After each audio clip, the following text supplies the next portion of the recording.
The most frequently asked question we receive on the blog is what is the most expeditious way to research and negotiate your treasury and cash management fees? Critically important is doing this without an RFP, pricing dances, or moving your business. To do that, you have to answer three important questions. What are the ways banks make money? How do you research these items? And how do you negotiate these items? Because if you can do this with pinpoint accuracy, you've eliminated the noise on both sides of the process and have the ability to create a win-win for you and your provider. So digging in, what are the ways that banks make money in treasury management? The first is on the fees that they charge. This is known as analysis fees, service charges, or even P times V or price times volume. Essentially, it's the price that they charge you for something multiplied by the number of times it uses service. So if you have a lockbox priced at $200 each, and you have 10 of them, well, the fee that the bank charges you is $2,000. It's your price times your volume gives you your fee. Next ways that banks make money in treasury management is float. This is the value that the bank makes on your money as they're processing it. When a bank takes your check deposit, they need time to negotiate that check with the issuer to make sure the funds are all there. Well, to do this, the bank assigns what they call a float schedule to your deposit based upon where the check was issued, when it was deposited, and how long your account has been around. But in the end, if the bank says it will take 4 days to clear the check, but it only takes them 2, well, the 2 days of float on your money, they get to keep that for themselves. It's pretty good to know, right? Last, they make money on the spread on your deposits. That's the difference between what they earn on your deposits versus what they pay. Whether the bank gives you hard earnings or soft earnings credit, these funds are worth more to them than what they give to you.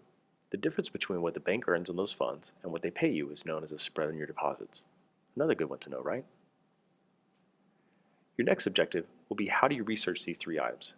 Bank fees are just like the price of cars. Not that a financial institution wants to be referred to as car salesman, but stick with me for a second.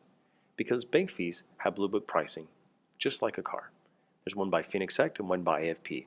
You can download either off the internet for a small fee, but that may be worth your investment. Float is a simple prospect. Just ask your provider for a float schedule. Now, they may give you a cross-eyed look because most people are not savvy enough to ask for it. Now, don't expect an actual spreadsheet to come across your desk, but instead what you want to understand is what schedule you're assigned to, what higher or better ones you could be moved to, and what will it take to get you there. Remember that time value money principle from your accounting and finance courses back in college? Well, the principles will make you some money here. Last, let's dig into your spread. Now, this one is a bit more difficult to surmise. You see, it changes from bank to bank and it's such coveted information that they usually don't like to share it. But there's a couple of ways that you can look for this information. First, you have the internet. There's some sites such as bankrate.com and a few others that will give you the current market rates for CDs, money markets, and the like. Do some quick comparison and contrast there. Second, look at the trends of other indices such as Fed funds, treasuries, LIBOR rate, prime rates, etc. Your rate should follow these but not necessarily match. So if you know if they go up, so should yours. Last, you understand the bank's cost of funds. This is the most telling of details that you can get, and it's not entirely that difficult to find. Banks typically report this information somewhere. If it's not in their financials, it's in their 10Ks or 10Q that they file with the federal government. So go pull up your web browser, search for that information, and you should be able to pull that information up pretty quickly.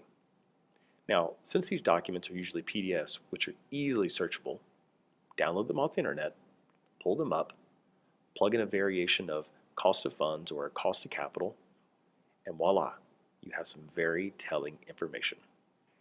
And why are the cost of funds so telling? Because that's essentially what they're making in your funds. So do the math. Their cost of funds minus the rate that they're paying you is the spread. Talk about a game changer, right?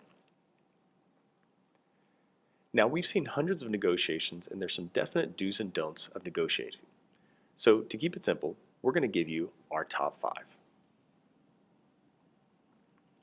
Don't be combative. Remember that this is a long-term relationship and you typically both need each other, at least at one point or another. When people lead with a "I want my cake and eat it too," it undermines the process. Instead, seek reaffirming positions that you can build a trusting relationship upon. Using positive reinforcement really sets the best groundwork. Appreciate the relationship you've had with them so far and outline it. Remember the time that they did something for you and they were there for you? Or remember the time that you did something for them and you were there for them? It's been great having a banking partner like that in your corner, and you want to build upon that. Next, make your case. Outline all the other business that you have. Banks like to know they have a good share of wallet with you. So what about the business that they don't have that they could be getting, or possibly positioned with the company that they covet they'd like to have? Or maybe there's ability for them to be the bank of default going forward. Utilize it all. Next, you want to seek ways to be creative. Remember that the art of the deal is sometimes not about the price, but about the terms. Seek to modify the rate of the price and possibly look for ways to lock it in for a longer period of time. Alternatively, you can put a ceiling or floor in place, or maybe have it dependent upon other pieces of the relationship. In all, you have lots of options at your disposal. Next, you want to keep your demands reasonable. I want this to be free forever will be met with a lot of resistance. But instead, outline that you're paying for a service that is an unusual event or a one-time happening could give you reason to waive or zero price that fee. If not forever, then at least temporarily. Last, you want to point out the competition. Now, it's not that you want to solicit proposals from other banks. In actuality, we discourage that because you don't want to get your other bankers' hopes up. But if you have any market intelligence, definitely use it. Sometimes simply knowing that a bank is calling on you is enough to provide motivation you're probably looking for from your financial provider. In summary, if you know how your bank is making money, can understand exactly how much that they're making, and at the end offer us some great win-win options, then everyone's happy.